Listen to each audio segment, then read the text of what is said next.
All right, diving in, ready to explore Charles Krauthammer. We got some excerpts from his book, Things That Matter, and wow, this guy really covers some ground. Politics, culture, history, personal reflections, you name it. Really does. Even saw him waxing poetic about Halley's Comet in there. Oh yeah, he gets around. It's a bit of a whirlwind, honestly, which is why we're here. Yeah, we're going to try to make sense of it all. Our mission today, if you choose to accept it, is to pull out the real gems from Krauthammer's work, those golden nuggets of insight. Think of us as your, I don't know, your Krauthammer translators, maybe. Okay, I like that.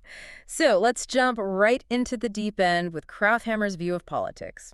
Seems to think it's essential, right, for a functioning society, but also... Kind of a necessary evil. Yeah, exactly. Yeah. Like, gotta have it, but maybe not get too close, you know? Well, he's got this great line where he compares politics to climbing the greasy pole. Oh, yeah, I remember that one. Really captures his belief that politics is inherently messy, full of self-interest, Right. not always driven by those pure ideals we hope for. Not sugarcoating it at all.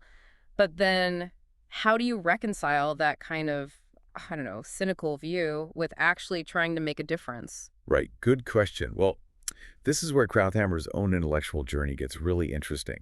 Starts out embracing this classical liberalism. Big fan of guys like John Stuart Mill and Isaiah Berlin. Those are some heavy hitters, champions of individual liberty. Exactly, very much in line with that. Yeah, I see the connection. But then something shifts.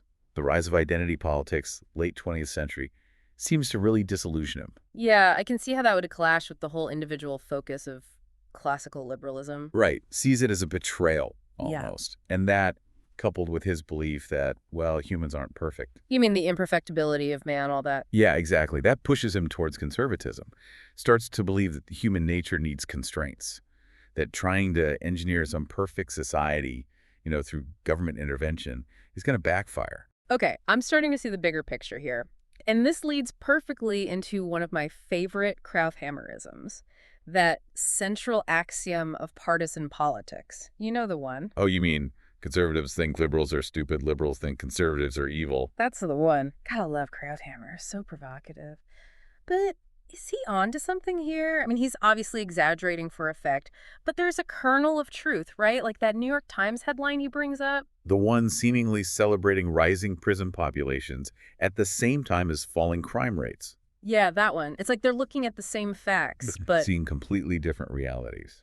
And that's because... Well, going back to that central axiom, conservatives tend to see human nature as flawed, in need of restraint, while liberals, they're more optimistic about, societal perfectibility through government action. So basically they're talking past each other, starting from different assumptions about the world. And the role of government, for sure, which, yeah, leads to a whole lot of frustration on both sides. Frustration, indeed.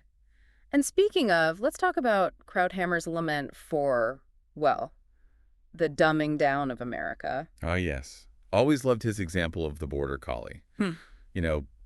Becoming a show dog. It makes me chuckle every time, but it's also kind of sad when you think about it. Right. Like it captures this fear that we're prioritizing looks, entertainment, over actual intelligence and substance. The border collie was bred, for centuries? For its smarts, yeah. A working dog. Exactly. So turning it into, I don't know, a beauty queen, it felt symbolic to him, like we're sacrificing its essence. And that line, the dumbing down of America has gone far enough. Mic drop moment, for sure. Oh, he's definitely worried about the decline in rigor and critical thinking. Though I do wonder, is there room for nuance here? Can't popular culture be a gateway to something deeper for some people? That's a good point. I mean, it's easy to get swept up in his pessimism, but maybe there's more hope than he's giving credit for. It'd be interesting to know what he thought about, technology, the internet, all that. Yeah. I bet he'd have some strong opinions. Oh, for sure. Okay, let's try to tackle this next concept, plural solipsism. Honestly, I had to look that one up. It's a mouthful. But his explanation, using Samantha Smith's visit to the Soviet Union, that really made it click for me. Samantha Smith, little girl who charmed the Soviets. Yeah. Came back convinced they just wanted peace, same as us. Such a fascinating idea, right? That deep down, everyone's the same, wants the same things. But Krauthammer's saying, hold on, that kind of thinking can be dangerous, especially in foreign policy. Like, we're ignoring the very real differences in values, ideologies. The things that actually drive conflict between nations. Exactly. He uses this analogy of being lost in the woods. You want to believe everyone you meet will be friendly, helpful. And some might have other plans. So empathy is important, sure, understanding, but can't let wishful thinking blind us to the potential danger from folks who just don't share our goals. He's advocating for, well, I guess you could call it pragmatic idealism. Hold on to your values, but be realistic about the world. Which I think brings us back to that whole greasy pole view of politics. It's messy, complex, and there are no easy answers. Yeah, and maybe that's what ultimately drew him to conservatism, acknowledging those limitations. The need to be cautious in a world full of uncertainty. Makes sense. All right, we've covered some serious ground here, and there's still so much more to explore and things that matter. But we're going to have to take a break for now. Yeah, catch you in part 2. Back again for more Krauthammer. That plural solipsism thing, man, it's really stuck with me. Yeah, it makes you think twice about how we see the world, right? Projecting our own desires onto everyone else. For sure. But today, switching gears a bit, we're going to explore Krauthammer's take on culture, education, the big stuff. The meaning of life, all that jazz. Buckle up. Knowing Krauthammer, this is going to be a wild ride. Oh yeah, he never disappoints. So let's start with this essay, The Cult of the Ordeal. He seems fascinated by our modern obsession with pushing limits, testing ourselves. Marathons, those crazy ultra-endurance events, even like binge-watching those super long movies. He sees a pattern there. Like society embracing suffering. Yeah, like a need to prove something, not just to others, but to ourselves. But what are we trying to prove? Is it like a search for meaning in a world that feels kind of empty? Or maybe just bragging rights. I mean, he even compares some of this stuff to like medieval self-punishment. Right, it's wild. But he does point out this chic that comes with being a survivor now. Oh yeah, like earning a badge of honor. You survived that crazy race. Good for you. Exactly. But does just surviving something make it automatically meaningful? That's the question, isn't it? And Krauthammer, he doesn't give us easy answers. He wants us to wrestle with it. Makes us uncomfortable in the good way. Totally.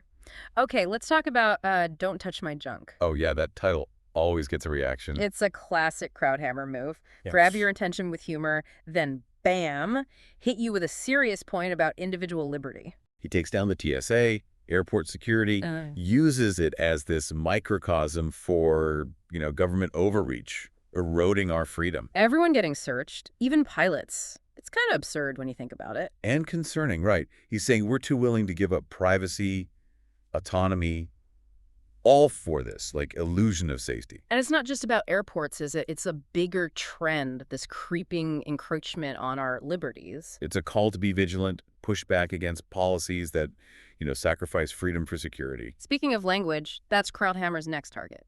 Euphemism and truth. Oh, he loved to play with words. But in this one, he's not celebrating language. He's warning us about it. The power of words to manipulate, right? Exactly. He's talking about euphemisms, how they're used to hide unpleasant truths, make things sound less awful than they are. Like collateral damage, when we really mean civilian casualties. Affirmative action instead of, racial preferences. It's like we're trying to avoid the hard stuff, the moral complexities. And he's saying these linguistic distortions, they have real consequences. They prevent us from dealing with problems honestly. So it's a call for honesty, clarity, even when it's tough. Which I think connects to a bigger theme in his work. Clear thinking, facing reality head on, no matter how uncomfortable it gets. And speaking of uncomfortable, his essay, The Case for Atheism, really threw me for a loop. Here's Krauthammer using Soviet funerals to argue against atheism. It's such a striking image. Those bleak ceremonies, no sense of transcendence, no higher purpose. And he contrasts that with the grandeur of cathedrals, those spaces that connect us to something bigger than ourselves. He's not necessarily promoting religion, but he's saying, look, the human spirit needs meaning, something beyond the material world. And he thinks atheism, at least as it was embodied in the Soviet system, just doesn't cut it. Makes you think, doesn't it? Definitely does. All right, on to something a bit lighter. The double tragedy of a stolen death. This one cracked me up, even though it's about, well, death. Poor Mother Teresa, totally overshadowed by Princess Diana dying on the same day.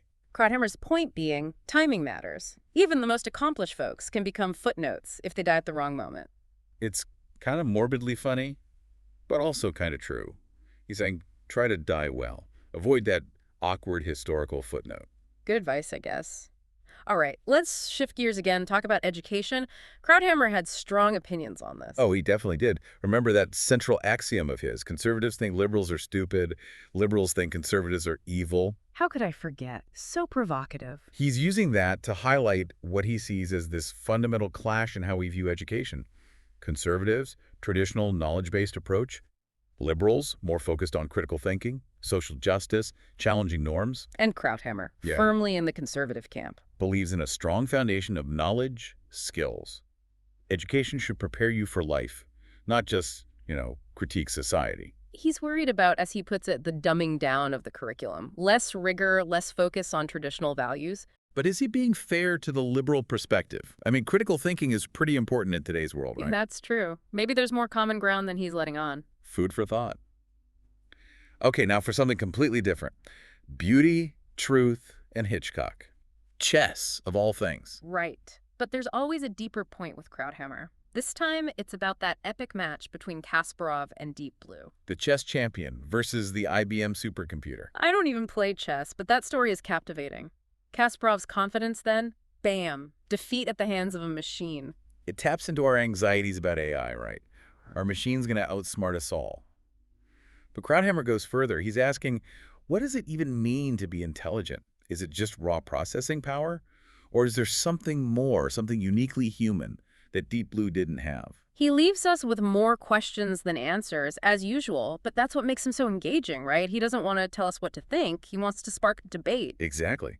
Makes us question our own beliefs, look at the world in new ways. And we're back, rounding out our deep dive into the mind of Charles Krauthammer. This guy's a trip, I gotta say. Oh, he's one of a kind for sure. Sure. Never a dull moment. So far, we've hit politics, culture, even the meaning of life. And with Krauthammer, you think you've got him figured out, then bam, curveball. Always keeps you on your toes, that's for sure. And this next essay, the Jewish question, again, man, this one's heavy, really personal for him too. Yeah, he grapples with a lot here. Anti-Semitism, the Holocaust, the future of the Jewish people. It's a lot. The way he connects the Holocaust to, like, the destruction of Santorini, that volcanic eruption. Yeah. Chilling. It really hits you. The scale of the tragedy, the sheer brutality of it. And then he goes even further, saying even, like, the destructive power of God, if you believe in that, it pales in comparison to what humans can do to each other. It's dark, for sure. Yep. But it's real. This capacity for cruelty, for violence and hate, it's part of the human story, unfortunately. And then he gets into Zionism, the establishment of Israel, saying its existence is always being questioned, always under threat. And he really goes after this double standard applied to Israel, held to a higher moral standard than other countries in similar situations. Krauthammer's argument, he believes Israel's survival is crucial, not just for Jewish people, but for, like, the ideals of freedom and democracy, especially in that region where those values are often, well, let's just say not popular. Makes you rethink the whole Middle East situation, that's for sure. How do you apply universal morals when power and self-interest are the main drivers? Tough questions. Okay, let's lighten things up a bit. Back to Krauthammer's more playful side with Save the Border Collie, dog breeding and philosophy. Who knew? Only Krauthammer could pull that off, but it's brilliant, right? Using this everyday topic to point out a bigger issue. He's bummed about the American Kennel Club turning the Border Collie, a super smart working dog, into a show dog. Yeah, he sees it as this trend of, I don't know, sacrificing substance for style. Looks over brains. Dumbing down of American culture, as he puts it. He's worried about us losing that intellectual curiosity, the ability to think critically. And, I mean, look around with social media and all that. It's a valid concern, right? For sure. But is there another side to this? Can't, like, even silly entertainment spark curiosity sometimes, lead people down interesting paths? That's a good point. Maybe he's being a bit too pessimistic. Maybe it's about balance, enjoying pop culture, but also nurturing that love of learning, of thinking deeply. All right, let's jump into the art world. Annals of Art. This is where Krauthammer goes after the Sensation exhibit at the Brooklyn Museum. And, yeah, he does not hold back. Oh, he's fired up about this one. Especially the use of taxpayer money to fund art he sees as, well, offensive, intentionally provocative. That Virgin Mary with elephant dung definitely pushed some buttons. And Krauthammer's point is this is like cultural blackmail, right? Artists demanding funding while attacking the very society that supports them. He's all for freedom of expression, don't get me wrong, but he also believes artists should be accountable, especially if they're using public money. He gets into this whole debate about the role of art, who gets to decide what's valuable, what deserves support. Tricky stuff. And still relevant today, especially as arts funding keeps getting squeezed. Okay, shifting gears again to something more personal. Motherhood missed. This one's surprisingly introspective. Krauthammer opening up about his own regrets about not having kids. Yeah, it's really touching, honestly. Shows a different side of him. And it taps into this universal experience, Yeah. that longing for something you didn't choose but maybe wonder about. He talks about how the feminism of his time kind of pushed motherhood as this, like, limiting thing for women, bad for your career, your And freedom. it wasn't until he took care of a friend's baby that he realized, like, whoa, I missed out on something huge here. Describes this intense joy, love, connection he didn't expect. And he even brings up other successful women who feel the same way. Chose their careers, but then later on, that regret creeps in. It's a good reminder. Even the smartest people, they wrestle with these big life choices. And there's no right answer for everyone. Humanizes him a lot, I think. Okay, let's take a walk with Krauthammer through D.C., in sweet land of liberty. He's got this interesting take on the city, how the monuments reflect American values. Yeah, he points out that Washington isn't like other capitals, celebrating military victories or powerful rulers. Instead, it's all about ideas, principles, those who championed freedom, democracy, Jefferson Memorial, Lincoln Memorial, even statues of foreign liberators. It's about ideals. He ties that back to America's identity, you know, Hmm. a nation founded on principles, not blood or soil. Aspirational, for sure. Whether we always live up to it, well, that's a whole other conversation. And speaking of American ideals, let's wrap things up with Krauthammer's reflections on Martin Luther King Jr. in Martin Luther King Jr. in Word and Stone. He's clearly a big admirer of King. Praises his leadership, his commitment to nonviolence, his strategy during the civil rights movement, puts him up there with those rare figures who really changed the course of history. And the King Memorial, even with its flaws, Krauthammer sees it as a fitting tribute, a reminder of how far we've come, but also how much work is still left to do for true equality, justice for everyone. Powerful stuff. Krauthammer, in all his writing, he challenges us to think critically, to wrestle with the big questions, to never lose sight of the ideals that make America and humanity worth fighting for. And there you have it, folks, a deep dive into the mind of Charles Krauthammer. We covered a lot, from politics and culture to those big existential questions. He's a brilliant guy, provocative, a master of language. Whether you agree with him or not, he made you think, challenged your assumptions, made you look at the world in new ways. Hopefully you found this exploration as insightful and thought-provoking as we did. If you want more Krauthammer, and we bet you do, check out Things That Matter. There's a whole universe of ideas in there waiting to be discovered. Thanks for joining us, and until next time, keep those brains buzzing.